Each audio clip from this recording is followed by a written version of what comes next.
El 10 de septiembre de 1920, la que era conocida como la mujer más hermosa del mundo, fallecía en París con apenas 26 años. El mundo se conmocionó. La estrella moría en plena juventud, en la cúspide de su belleza y de su carrera. Y todo, al parecer, por un miserable y estúpido error. Una botella de cloruro de mercurio. Una botella. Una simple botella que no estaba donde debía estar. La vida a veces es absurda hasta la crueldad.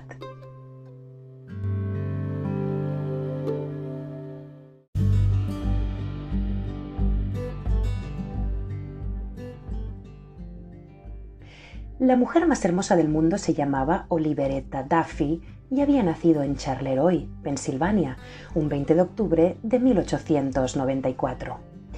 Vino al mundo en una familia humilde, con muy pocos recursos, pero a cambio, la naturaleza la dotó de una singular belleza y de un carisma extraordinario, que pronto la ayudarían a dar sus primeros pasos en el mundo del espectáculo. En un rostro ovalado de mentón incisivo, como de muñeca de porcelana antigua, y enmarcados por una cascada de bucles de un hermoso rubio castaño, resaltaban dos ojos grandes y expresivos, sobre los que, curiosamente, la prensa de la época no se puso de acuerdo. Según unos, eran de un negro de ébano, cálidos y magnéticos. Según otros, su mirada era de un viso entre el violeta y el azul. La confusión parece ser natural. La mayoría de sus seguidores solo pudieron verla a través del espléndido blanco y negro de sus películas.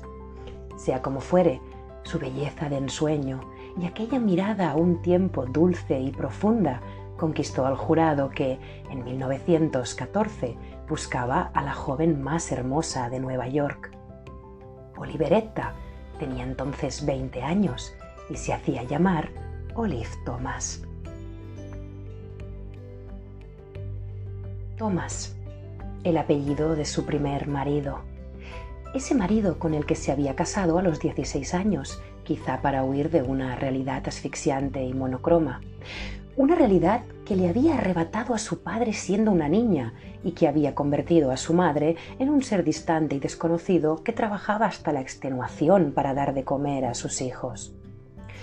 O puede que Bernhard Thomas, ese primer amor, penetrara en su vida como un soplo de aire fresco, como esas cosas que están destinadas a marchitarse enseguida, pero a las que nos aferramos obsesivamente como si fueran el espejo de lo eterno. ¿Quién sabe?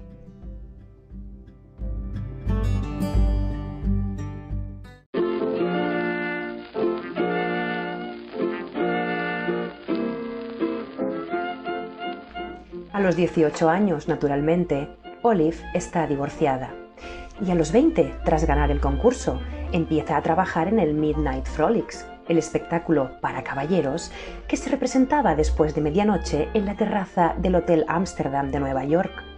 Los púlpitos de las iglesias atacaban estas representaciones y las señoras respetables miraban a las chicas que participaban en ellas como poco menos que prostitutas. La gran América puritana hablaba a través de esas bocas, y el cine, ese invento novedoso que atraía a las masas, no escapó a la ira de los censores. Las actrices se metían en el mismo saco que las cabareteras, las chicas de compañía, las cantantes de jazz. Todas ellas eran el símbolo viviente de esa nueva mujer que había nacido después de la Gran Guerra, esa mujer emancipada que se cortaba el pelo a la Garzón, se quitaba el corsé y se atrevía a subirse el vuelo de la falda por encima del tobillo. Olive Thomas estaba, pues, en el blanco de todas las miradas. Los hombres la seguían con deseo, las mujeres con envidia y, por qué no, también con admiración.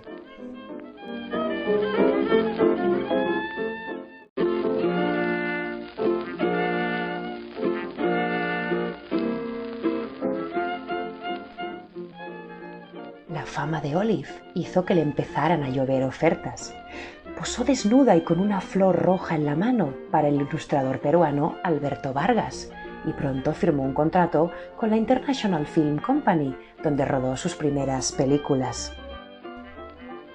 Su primer éxito vino con A Girl Like That, a la que siguieron muchas más.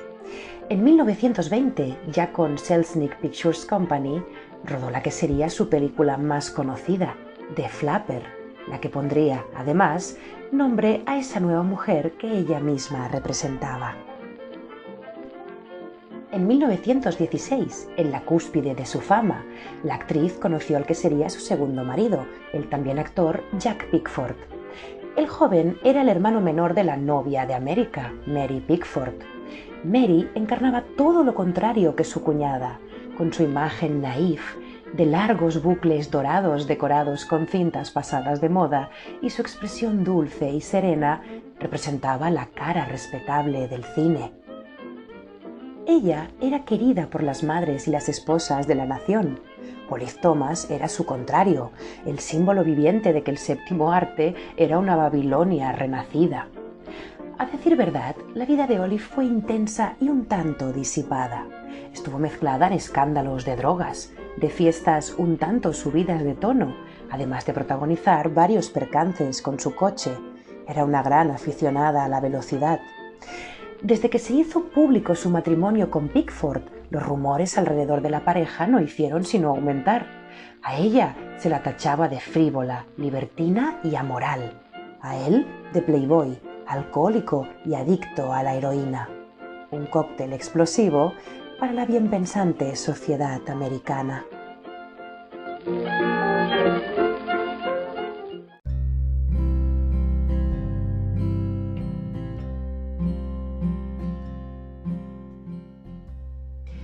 Mientras la vida se le escurría entre los dedos a una velocidad vertiginosa, la misma velocidad con la que conducía cuando arrolló a un niño y a punto estuvo de matarlo, sus películas se hacían cada vez más famosas. Olive Thomas era la gran promesa de Hollywood. La madurez de su juventud no había hecho sino aumentar su fascinante belleza. Su magnetismo era irresistible. Sus escándalos eran a un tiempo espantosos y fascinantes. Pero a pesar de todo, aquella niña de Pensilvania no era del todo feliz. Su matrimonio con Pickford hacía aguas. En un intento más o menos desesperado por salvar su amor, la pareja viajó en verano de 1920 a París, a pasar, como ellos mismos dijeron, una segunda luna de miel. Ese fue su último viaje. Pocos imaginaron que la foto que tomó la prensa en la cubierta del barco que los iba a llevar a Francia sería la última imagen que la mujer más hermosa del mundo ofrecería al mundo. Un mes más tarde, a mediados de septiembre, llegaba un telegrama al representante de Olive en Estados Unidos. La actriz había muerto por una dosis letal de cloruro de mercurio.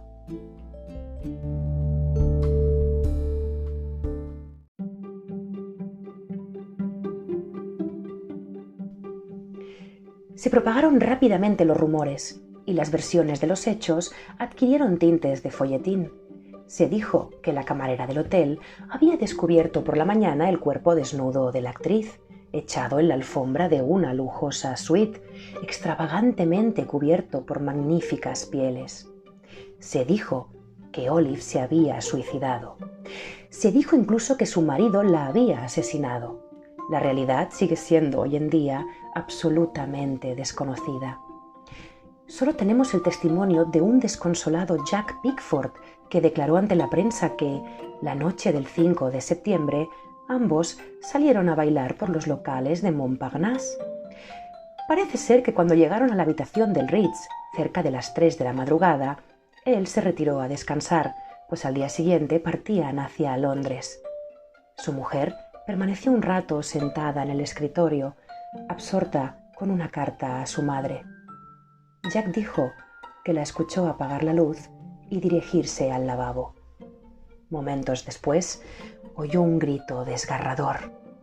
Se levantó rápidamente y llegó a tiempo de recoger a Olive en sus brazos.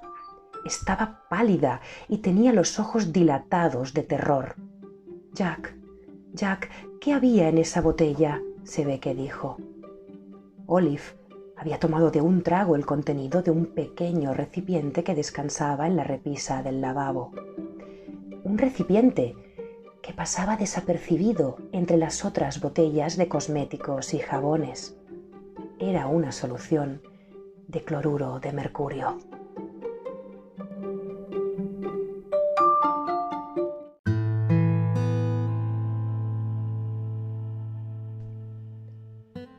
¿Cómo llegó el mercurio a la habitación del Hotel Ritz?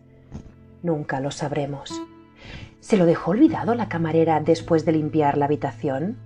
De hecho, parece ser que era usual en aquella época usar soluciones de mercurio para la limpieza de los baños. ¿O era quizá la medicina prescrita a Jack de forma cutánea para tratar la supuesta sífilis que padecía? Esta terrible enfermedad venérea se llevaba tratando desde hacía años con esta sustancia. De forma cutánea no era mortal, pero por supuesto, si la consumías de forma oral en una dosis excesiva, provocaba la muerte. ¿Es posible que Olive se suicidara al enterarse de que su marido le había contagiado la tan temida sífilis? Discutieron. ¿Iba ella bebida? Fue al lavabo a buscar algún medicamento para el dolor de cabeza y se confundió de botella. Parece ser que las botellas de aspirina líquida de la época eran parecidas a esa maldita botellita de mercurio. Suposiciones, rumores, palabras veladas, verdades a medias, mentiras descaradas. Nada se puede probar. Solo ellos saben qué sucedió aquella noche y se llevaron el secreto a la tumba. Olive murió en el American Hospital de París, donde fue trasladada de urgencia a causa de un fallo renal. Parece ser que, 1 hora antes de morir, estaba consciente y aún tenía deseos de vivir. «No te preocupes, cariño, estaré bien dentro de poco», se ve que le dijo a Jack. Él la abrazó y ella soltó un largo suspiro. La mujer más hermosa del mundo era ya un pequeño y hermoso cadáver. El mismo año de su muerte, a principios de 1920, el matrimonio había adoptado como hijo al sobrino de Olive, huérfano de madre.